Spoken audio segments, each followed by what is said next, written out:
Good morning and welcome to the Raben Report. I'm your host, Elliott Raben, so get ready to get triggered.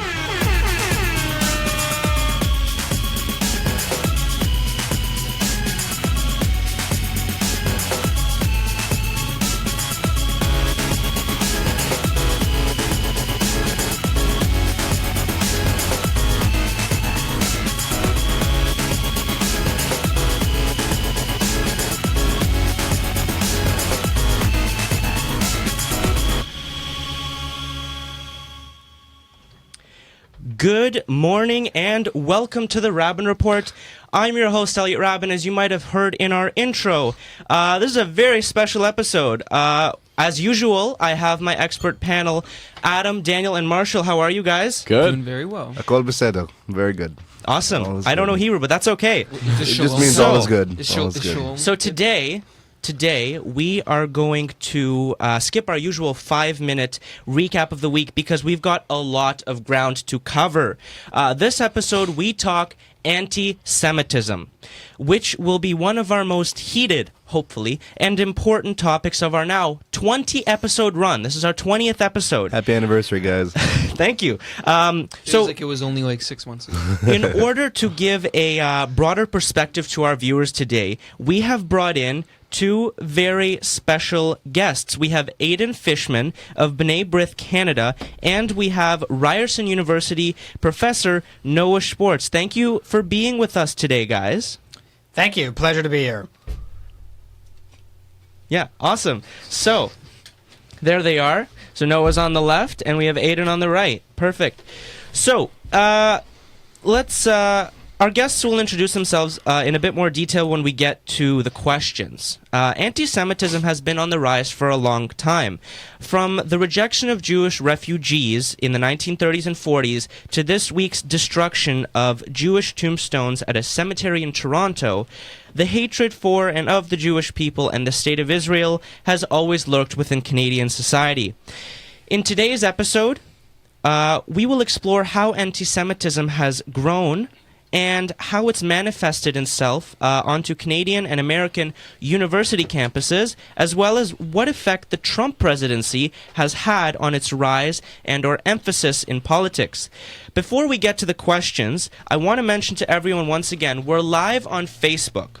So you can tune in to us there, and you can message us directly on our Facebook page to have your thoughts read live on air. We're going to try as hard as we can to get to them, but since we have a jam-packed show, we're going to focus on our guests. But still message us, because we love hearing from you. So wherever you are, whatever you think, we want to hear it. So welcome, Aidan and Noah, to the show again. It's a pleasure having you both today. Aidan, why don't we start with a little background information on you? Tell us a little about yourself.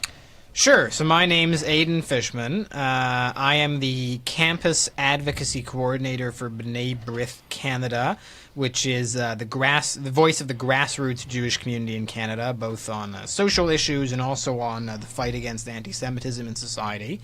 I'm originally from Winnipeg. I did my undergraduate degree at the University of Toronto, and I'm currently pursuing a law degree there as well. Awesome. And cool. Noah, let's hear from you. Ryerson University professor, my professor in first semester. Yes, I was your professor in first semester at 8 a.m. I was the first class you ever had at university. That's right. Luckily not the last. I've been teaching here at Ryerson RTA School of Media for about 3 years. And I'm not sure why you decided to have me on, Elliott, but hopefully I can bring some sort of media studies or media theory perspective to this conversation. Awesome. So let's start with our first question. What is anti-Semitism? I'd like to start with Marshall, Adam, and Daniel, and then move on to our guests for an answer. So, guys, what is it? So for me, I think when it comes to when we're discussing hate speech, I think it's best to keep it simple. I think when you complicate it, it widens the goalposts way too much and allows things that really shouldn't be considered hate speech to be considered hate speech. I think simply anti-Semitism, it is hard to put into words because although you want to keep it simple, it's not a simple thing. I suppose it's just a hatred of the Jewish people or a belief that the Jewish people are inferior in some way? Yeah, I think that Marshall pretty much nailed it down. What I want to, and what I think my role on the show here today is a lot of people, and a lot of particularly passionate people about conflict in the Middle East, have started to sort of move towards associating Judaism and that in itself with the government of Israel and some problems that they might have with the government of Israel. So a lot of people have made it out to be that anti-Semitism is a critique in some way of the government of Israel, and I don't think it has anything to do with that. I think that anti-Semitism, like Marshall said, is a hatred or fear or anger with the Jewish people, and I think that it should just be kept there. So. I think that's important. I think that's we'll have to get into that later. That's a very important stipulation. Yeah. I think, like, in terms of definition of anti-Semitism, from my personal understanding, I think I'm going to be the least knowledgeable in this issue, but I'm always open to learn about all this stuff with all of these guests and everyone here that's going to be on the show.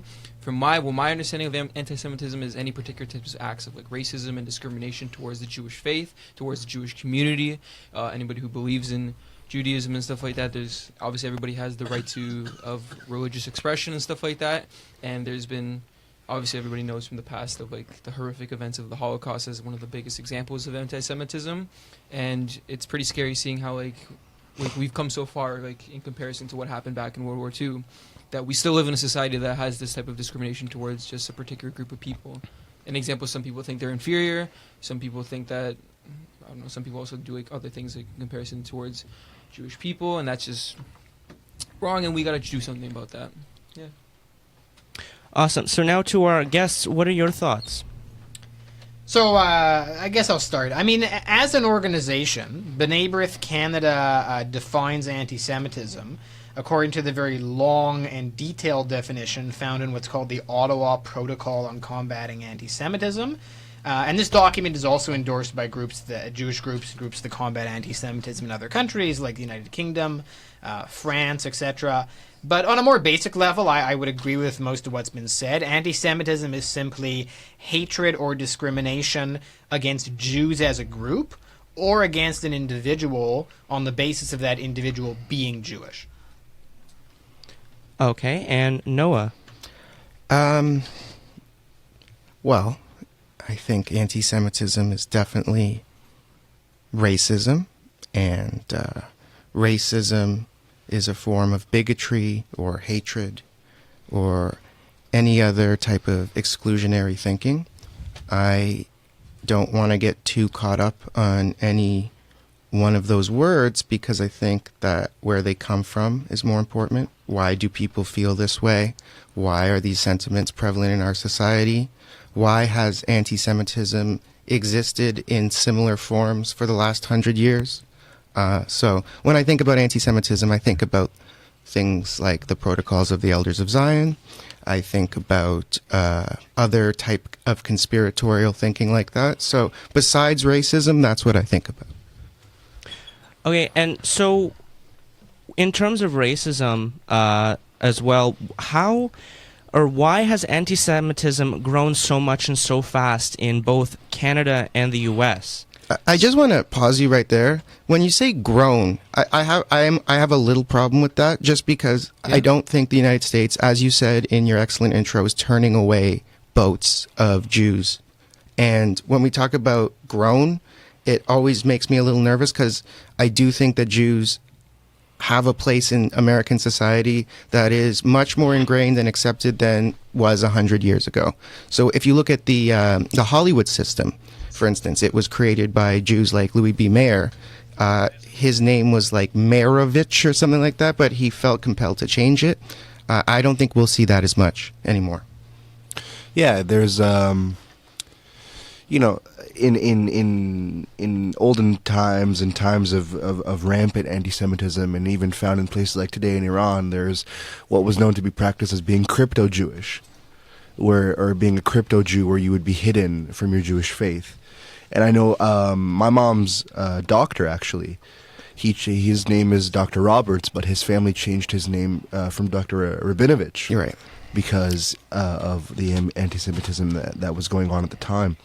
So I don't think it's as bad as that anymore, but if you want to look at history between, post-Holocaust till now, I don't think it's necessarily been, I guess, as open as it is now, and I don't think it's also different because we have a certain exposure that we didn't have in the past to hearing about events that relate to anti-Semitism. So Yeah, and I think that's a big part of it.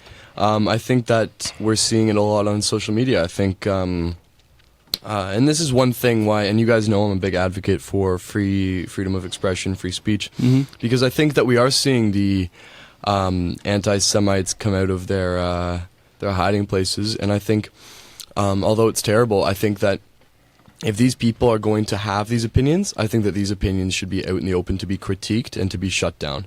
And I think it's so important because when they're hidden, they fester and they are not exposed to opposition. They're They exposed manifest to into something a lot more exactly.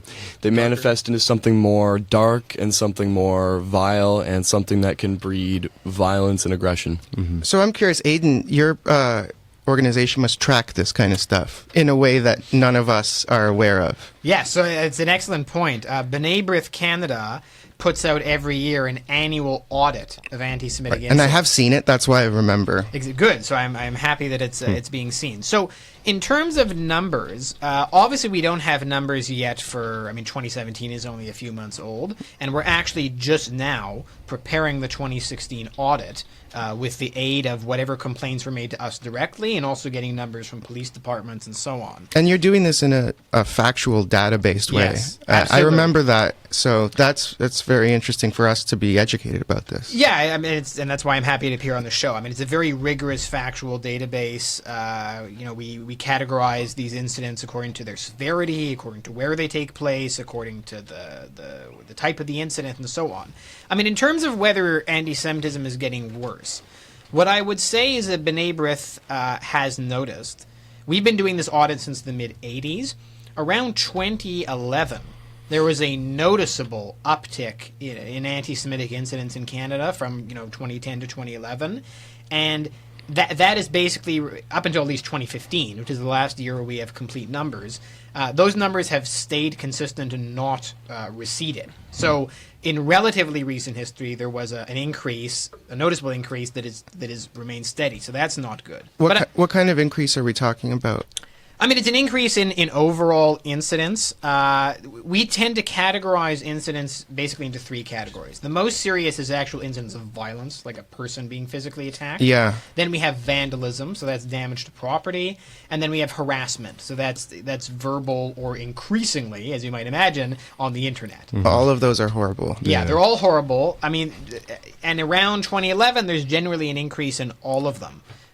One thing that sort of distinguishes Canada from the U.S. a little bit in this regard is that while we actually have, according to our numbers, an even higher prevalence of anti-Semitic incidents per capita, we tend to have a lot less acts of actual physical violence. I'm not sure if that's because there's more of a taboo against anti-Semitic violence specifically in Canada. I think it may be more just because Canada is a less violent society. I think it's more that. I have a theory. No, I have a theory. You have a theory? Okay. I have a theory as to why it's higher and why it's less violent, both. Canada, as we know, compared to the U.S., is a lot more left-wing. And I'm not about to go and make sweeping generalizations about the left-wing or say that they're violent at all. But I will say that with left-wing views often comes anti-Zionism. And I don't think that we can go and call anti-Zionism anti-Semitic. We find anti-Semitism paired with anti-Zionism often, They're but both I do related, think though. I think that they are related, but I do think that they're two separate things. However, I think anti-Zionism often comes to manifest itself as anti-Semitism. However, I think it less often comes to manifest itself as violent anti-Semitism, more as verbal, more as harassment, more as possibly vandalism, possibly. But I think that we're less likely to see somebody who is an anti-Zionist say that they hate Jews than we are to see other kinds of anti-Semites, other groups of anti-Semites. But I think we are likely to see them make disparaging comments about Jews, maybe subconsciously, maybe say, like in a more subversive way. And so that's my theory. I could be totally wrong on that. That's just me speculating. I just want to say that anti-Zionism can be a problematic term because there are many very, very varied views on what Zionism is. I agree with that. I wanted to get into that, actually. I actually wanted to ask Aidan one particular question because I was actually researching a little bit right now. I was looking at the audit of 2015 from B'nai Brith, and I was looking at the breakdown right here, and it specifically shows how there's a very small, like minuscule amount of violent acts of anti-Semitism right here. It says here that there was only like 10 acts in comparison to over like 1,000+ acts of harassment in 2015. Do you think like that's how accurate do you think those pictures, those reports are in comparison to like, people who may have like maybe unreported any acts of anti-Semitism? That's really hard to know on any stat. Yeah, just to throw that out there. I would say there's no doubt that there are far, far more anti-Semitic incidents occurring than what we're reporting, because as you said, they're not all reported. And that's especially true about internet anti-Semitism. I mean, when this audit started in the mid-'80s, before the internet was a widespread technology, you could be fairly sure that you were actually getting a report of all the incidents. I have no doubt that in every year of the audit, frankly, since the internet has become ubiquitous, there are probably exponentially more incidents of harassment occurring than we've been able to actually document, just because it's on the internet. Yeah. As a media studies person, though, I think there's got to be a distinction between anonymous internet anti-Semitism and, anti-Semitism or that comes from people who are willing to put their name on it online. An example, like someone who's making a post on Facebook or Twitter. Exactly. Like I totally agree. I think when people are anonymous, I think it has almost a psychological effect of making them more willing to be extreme when they don't necessarily mean what they're saying. But it also is... They're just trying to be hurtful. It's a much easier to train people to just ignore anonymous trolls online because they mean nothing. Yeah. But once someone puts their name on something, it becomes a lot more serious, in my opinion. There's conviction to it when your name's on it. Not to say it's not serious that people are doing anonymous stuff. It's just how we are supposed to deal with it. Right. I agree 100%. But I mean, what I would... looking at the incidents that I've examined since I started working at B'nai Brith, most of the online incidents are actually not anonymous. I know, and that's serious. Right. There are people operating under their own, Facebook or Twitter profiles, not even attempting to hide who they are at all, who are making these comments. So... to us, that's not all that similar, all that different dissimilar from if the same person just walked down the street and made the same comment. I agree, or just wrote it in a letter. Exactly. Do you think they justify those actions for the sole purpose of like they see it as like, oh, I'm just like saying free speech, so that's I'm allowed to say what I'm saying, even though. But they are allowed to say what they're saying. That doesn't mean we can't judge its content. And especially with anti-Semitism, you see the whole the landmark case, the Keegstar case. I don't know if you guys have read about it. Of course. A lot of students sitting here. No. I don't mean you guys. I mean the guys. I haven't read it. So if you'd like to sum it up real quick. Really quickly, because I know Elliott wants to get on with the questions. No, it's okay. Whatever. The discussion's amazing. I'm cool with whatever you guys say. There was a high school teacher in Alberta, I believe, in the 80s, and this high school teacher, something Keegstra, was telling his class that the Holocaust never happened and that the Jewish religion is a conspiracy to take over the world and whatnot. And he would tell his class that if they don't put his teachings on their tests, they would get lower marks and they would fail. So they took his case to the Supreme Court of Canada, and Keegstar took the defense of free speech. He's like, hey, I can say whatever I want. And then Canada's like, I don't know about that. And they took Section 2 of the Charter, which is limits to freedom of expression. They're like, okay, buddy, like this is a little too far. Yeah. And for me, all I think it is he's an employee of the government. I think if anybody wants to deny the Holocaust, I think that they should be allowed without being you punished. You can't be a teacher. You cannot be in any position of authority in our society and deny facts like that, in my opinion. And it's not about the Holocaust. It's about anything. anything. So an example, like let's say some like like a more pop culture kind of reference, like an example, people have seen that Kyrie Irving, one of the famous basketball players, Flat Earth? yeah, he reads a lot of like information saying that the Earth is flat and stuff like that. Now, imagine if someone like him, like that was a teacher, and start teaching that to the students at a very young age in elementary school, and these kids are going to grow up thinking that the Earth is flat. That's going to be ridiculous, and because then you're denying them of facts and of truth. That's very problematic. Flat earthers get me really going because I actually know flat earthers personally. Yeah, you showed me that. Yeah. But are they just they're just messing with you, right? No. I get a bi-weekly, meaning twice a week, not every other week. I can forward you the email. Semi-weekly email newsletter from a guy I went to both elementary school and high school with, talking about how the Earth is flat. Has this person ever been in a plane? Has this person ever been in a building? That's what bothers me about this stuff. Yeah. It's just like man, bro, you just go into the horizon and then you fall off. He's never flown. You ever been in a boat? He's never flown before. I don't know if he's been in a boat, but I know he's never been in a plane. Right. Well, that actually makes a lot of sense. Yeah. He also thinks that astronauts have never actually been to space. And that space isn't actually a vacuum. A person like this, those pictures of the Earth are just like digitally programmed or something like that? No, but a person like that, that makes sense. That like they're completely non-credible. Ignorance is bliss, though. Yeah, so and someone like Kyrie, Irving, he can hold whatever opinion he wants. He's not a teacher, but it is on his organization to straighten him out, and I know they're trying. So the honestly, sad fact they don't. I don't think they do straighten him out. This guy's making millions of dollars. They don't care. They're trying. They just want him to play ball. I saw it.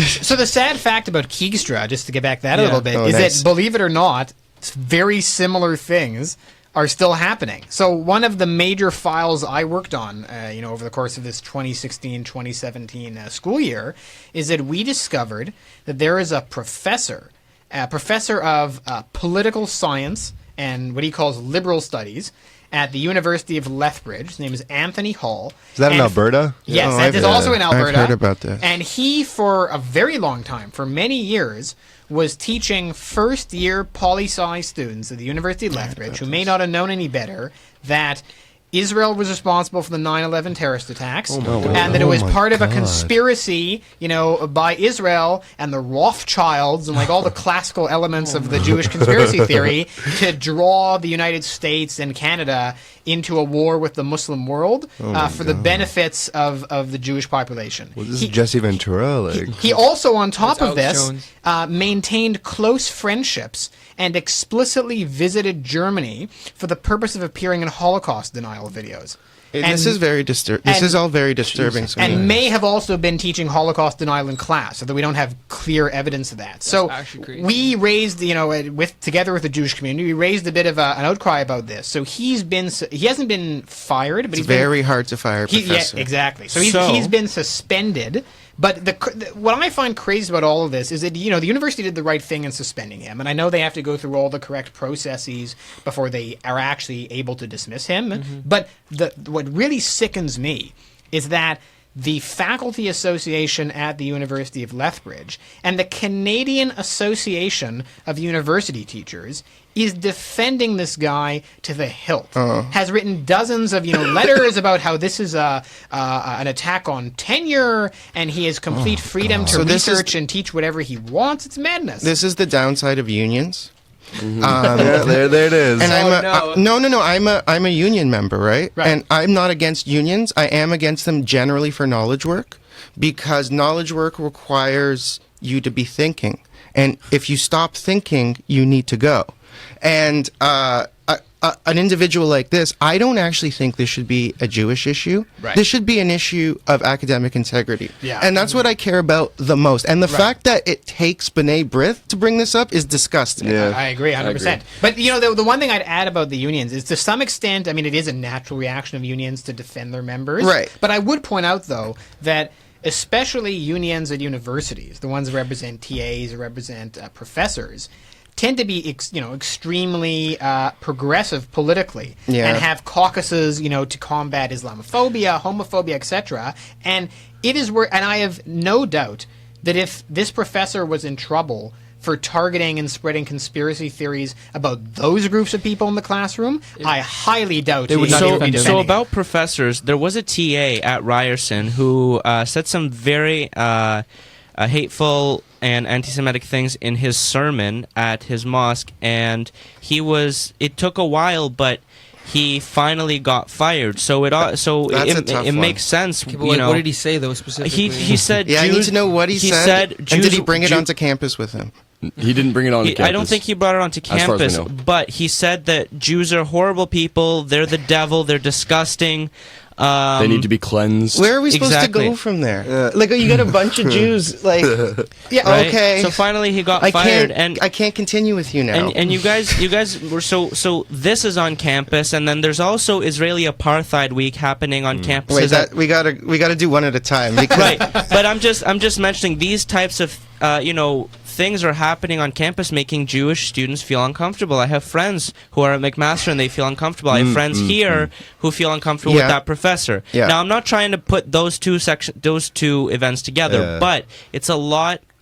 There are so many issues on campuses for the Jewish community. See, do you, Aidan or do you guys want to take it, or do you mind? If Yeah, I, Yeah, so the TA you're referencing at Ryerson, we were active on that issue as well. I mean, we weren't the ones who found the video of the sermon, but as soon as someone found it and passed it along to us, I mean, we were in contact with Ryerson administration. Is the video publicly available? So it was originally. The really sad part is that the mosque at which he led the sermon, they're the ones that posted it to YouTube. may I Like, ask which mosque it was? yeah, I mean, Is it it's a bit the one, touchy. is it the one we're thinking about? it's called the Masjid Toronto. It's Yeah. So very there's close the to one. the- It's the on Dundas protests and in front of Chestnut. it. Yes. It's the one. I used to On live Bay in Street? Chestnut Residence when I was a U of T student. Right. I have many, many Muslim friends. This is completely anecdotal. Yeah. And sometimes they would go to that Oh, yeah. place and tell me, you know what?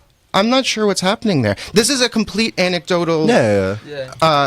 story. Yeah, I but mean, I've heard things about that place. I don't want to smear, everyone who attends that mosque, because I also know people who attend that My mosque. friends and attended yeah, it. That's why exactly. they were telling me. And it's worth noting that after this came to light, the mosque itself put out an apology and said, we don't condone those types of remarks, shouldn't have happened. But this But actually if you don't condone them, then someone should not have said them at all. Then, right? I yeah, agree. but if you have an open forum, which hopefully a university or a religious institution has, people will say things that are unacceptable, and then you need to address them. Right. So the reason why we insisted, and then Ryerson eventually did fire this TA, is it also kind of gets back to an issue of academic integrity, which is my understanding is that this person was TAing like relatively large classes in engineering, grading papers, etc. So if you're a Jewish student in that class, Yeah. and this person is calling Jews Yep. filth at the mosque, Yep. I'm not reassured that he's going to grade their papers Yeah. objectively and carry out his TAing No, that's just duties. that's just a strong fact. Yeah. There's no.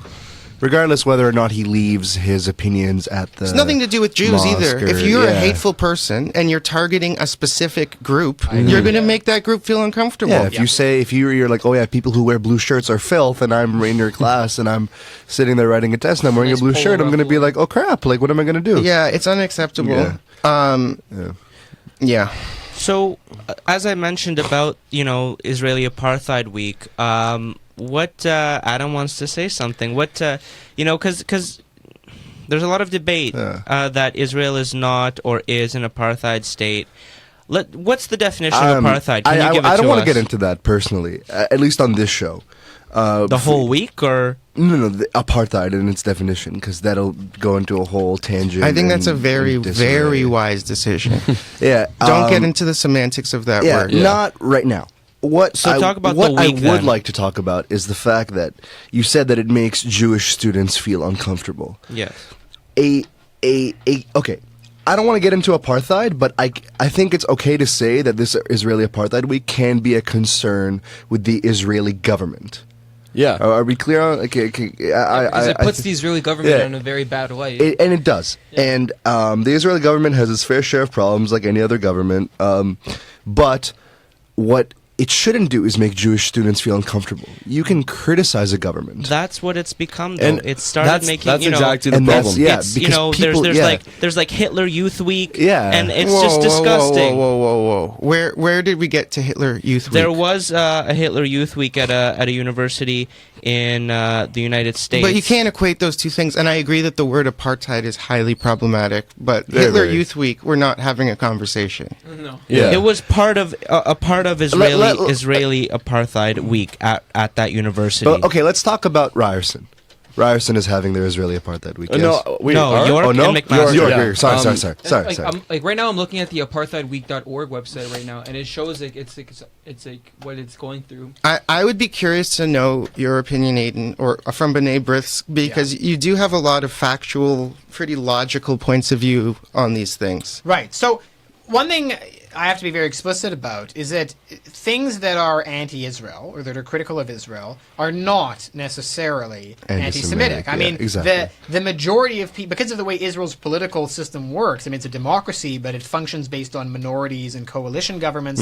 The majority of people in Israel didn't vote for the current That's Israeli so government. important. Yeah. So obviously criticizing the policies of the government is not anti-Semitic. What B'nai Brith adheres to, and this is in the Ottawa Protocol of Anti-Semitism, on combating anti-Semitism that I referenced, is there's a test called the 3Ds test. I was just Yeah. So basically, and the 3Ds are delegitimization, double standards, and Yeah. demonization. And I mean, to really get it all into a single sentence, it's basically if you treat the state of Israel, which is of course the world's only Jewish state, if you don't just criticize it, but you treat it and you subject it to a whole different level of criticism and vitriol than you would subject any other government that you disagree with, that may be an expression of anti-Semitism. And the really critical thing I want to say about so-called Israeli Apartheid Week, I mean, first of all, I find the claim of apartheid itself just to be factually ridiculous. But the more important point is that their central demands and the point of their activities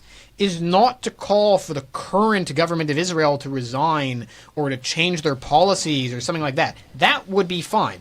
The issue is that they are calling for the state of Israel to be abolished. Yeah, For it to be- that is anti-Semitic. And that to call for the world's only Jewish state to be abolished, and to call for its approximately 6 million Jewish inhabitants to be subjected to a government, the current Palestinian government, which itself is openly anti-Semitic, that is an act of anti-Semitism. Totally, and I think looking at 3Ds, which I only found out about this weekend when I went to see Alan Dershowitz speak. You want to tell our audiences who Alan Dershowitz is? Alan Dershowitz is boy. Harvard law professor and Oh boy. a lawyer. He's very involved in Israeli advocacy. Very The involved case. in He's making the case. Have you ever seen Dershowitz debate Chomsky? I was there. Debating Noam I Chomsky? didn't I know. was there in Boston. That must have sounded legendary. That must It have was been legendary, and it was one of the more disturbing things I've ever seen as Really? well, because you have two very intelligent men starting to character attack each other. And Really? Noam Chomsky character attack. well, Dershowitz more so. He said that Chomsky is an anti-Semite. He said he's an anti-Zionist, and he said that no one can understand what you're saying, Noam, because you live in Chomsky land. And from that point, I I've wouldn't always had a disagree. problem with Dershowitz because he character attacked Chomsky just because I was personally there. Mhm. And I'm a big Chomskyite, but I also yeah. liked what Dershowitz has to say, but he couldn't deal with Chomsky. And so that's a problem. I haven't seen that, but that's It's certainly on an issue. YouTube. I'll definitely have a look at that.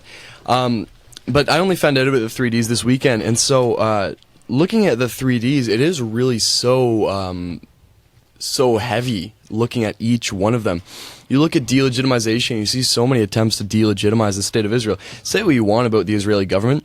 Say what you want about, well, I mean... the IDF. Yeah, say what you Can I want ask about what the you IDF. mean by government? Because there's the elected government, and then there's like the government of Israel, which is like a strong I think civil it's more service. so the coalition. Both. I mean, say what you want about either one.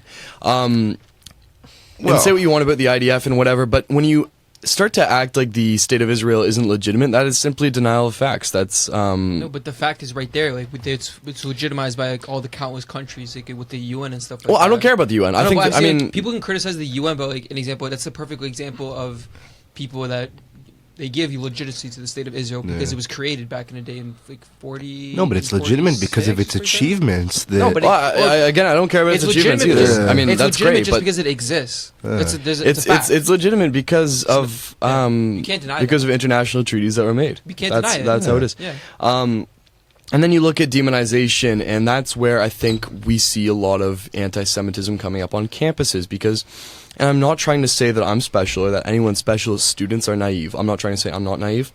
And I'm not trying to say students are stupid, but students are young, and they're new to the world, and they're naive. And you see a lot of students who are, you know, getting involved with pro-Palestinian movements, and that's great. And then you see some of these students becoming quite distasteful, or having, you know, a poor opinion of Israel, which is fine, whatever. And then they develop a poor opinion of Israelites, and then they developed a poor opinion of Jews. And I think that that's, I mean, I'm not trying to make a slippery slope argument. I'm just saying that people unfortunately conflate all four of those things. Yeah. And I think that it's a big cause for anti-Semitism on campus. That's my issue with this, because I guess it's different for me because I've been to Israel like 20, 25 times. Like all my family lives there. Like if you've ever been on an Israeli beach or had Israeli strawberries or eaten Israeli cottage cheese or even seen the sort of, I guess you would say, harmony, because my father is an Israeli Arab, my mother is Jewish, and they live side by side within contingent Israeli territory along just fine. If you see the achievement that Israel has made as a state, regardless of how it behaves elsewhere, as itself as a state, its irrigation achievements, its breast cancer research achievements, startup achievements, anything you want to look at, Israel itself is not a bad place, but people equate, assumed issues and problems and problems they have with the military with Judaism. Yeah, and that's exactly it. And that's the demonism. Yeah, and then you look at the double standard, and there's when it comes down to it, anything that Israel has done, many other places have done a million times worse, and you don't see on campus, en masse, people going, against the U.S. military, against the U.S., against China, against Russia, and I mean, I'm not saying you don't see it. I'm saying you see it in such smaller numbers. But in comparison to like the criticisms of the Jewish state, maybe Tibet is equal. No, not even. I wouldn't even say that. Like advocacy for Tibet is equal. I would say advocacy for Tibet is like half of what it is advocacy against Israel. I just want to point out that when I went to school in Boston, the feeling of betrayal Americans had against their government during the war in Iraq was way more than any feeling of annoyance. I was living in Boston, incredibly liberal, like bastion of liberal thought. Israel was not the issue, it was the American government. So people do get as upset at the American government as they do at Israel. It's just, Israel is a target that's much smaller. Yeah. So would you say it's more vulnerable to an attack on like that type of? Well, yeah, it's more vulnerable to attack because the country's 60 years old. I mean, you can attack its foundation, whereas when you attack the foundation of the United States, you're attacking the founding fathers. Yeah, the last founder of Israel just died this past year. It's completely different. And I think although you may see more of a equal criticism of the states and Israel, I don't think that you see people criticizing Americans for the actions of their government the way you see people criticizing Israelites for the actions of their government. Well, I don't know about that, but I do know that for my parents' generation at least, an attack on Israel feels visceral to them because they were there during the formation of the country. Whereas when I hear an attack on Israel, it's an attack on another country. And I always have to remember that when I'm talking about these issues with my parents, because I don't get an emotional response when I hear a political attack on Israel. Yeah. Many Jews do. And I feel like that changed. And I don't think that's appropriate because I think it puts emotions into a conversation that probably shouldn't have them. I agree.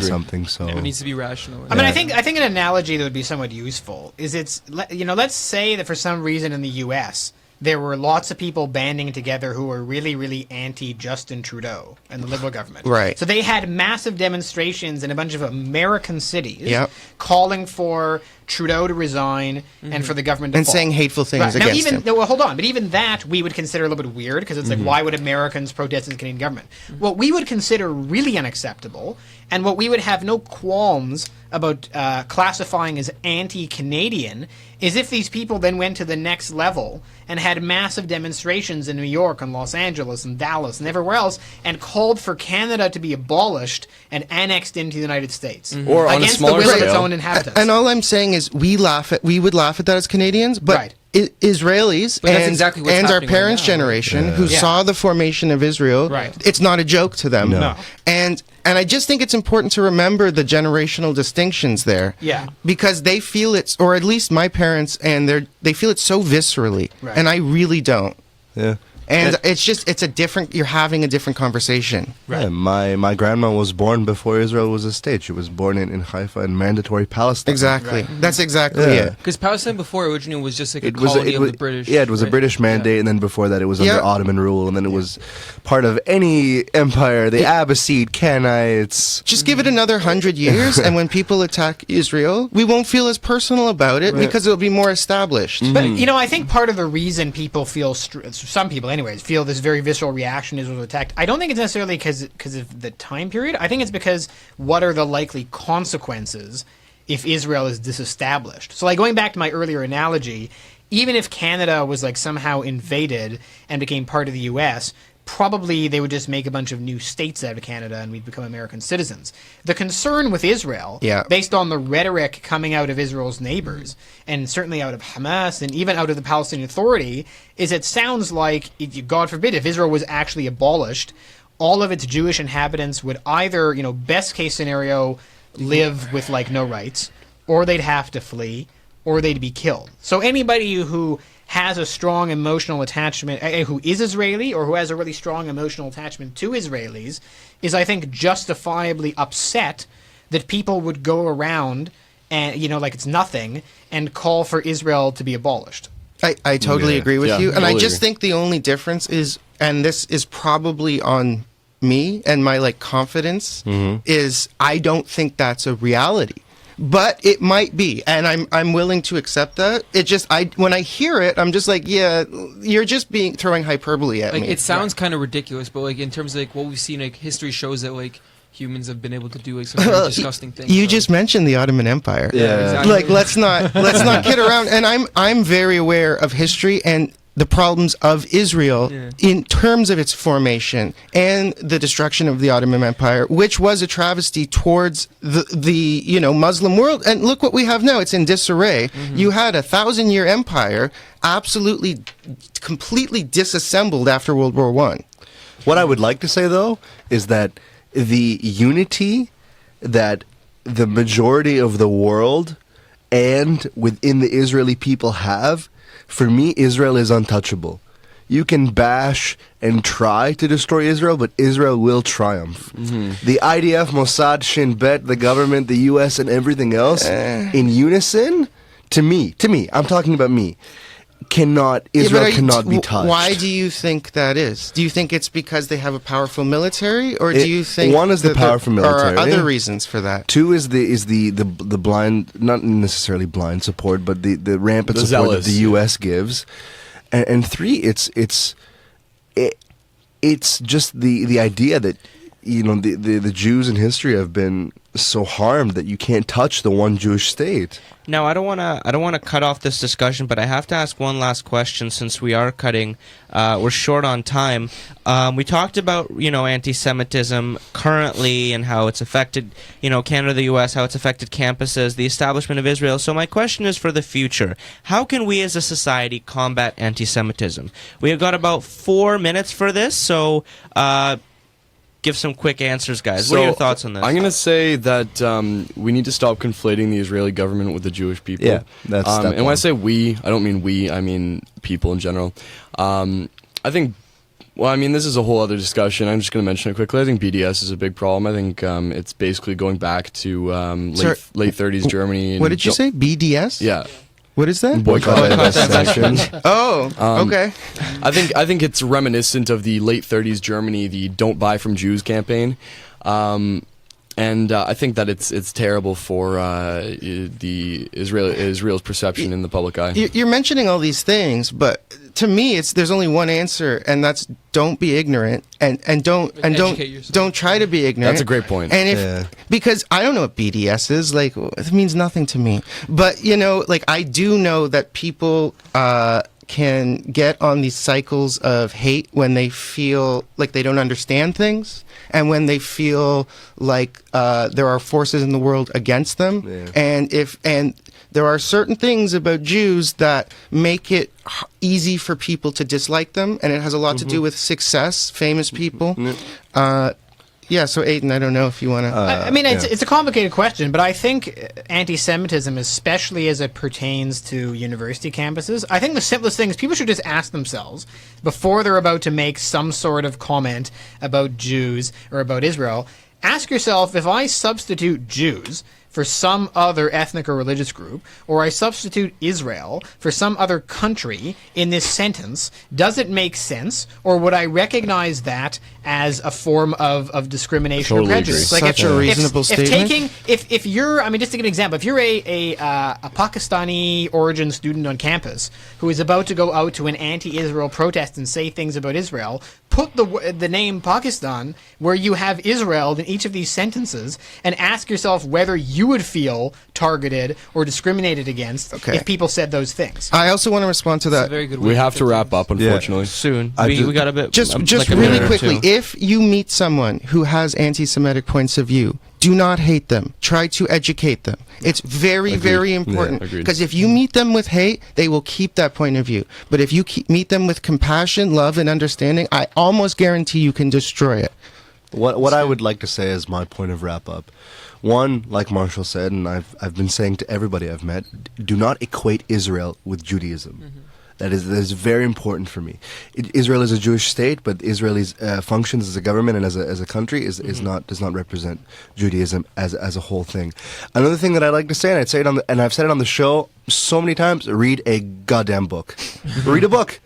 Learn about anti-Semitism. Learn about hate. Read A Case for Israel, and then read Manufacturing Consent, and then watch the debate between Dershowitz and Chomsky, and then make up your own mind. And also, to me personally, if you want to hear what anti-Semitism is like, go to the mouth of the fish. Listen to Holocaust survivors.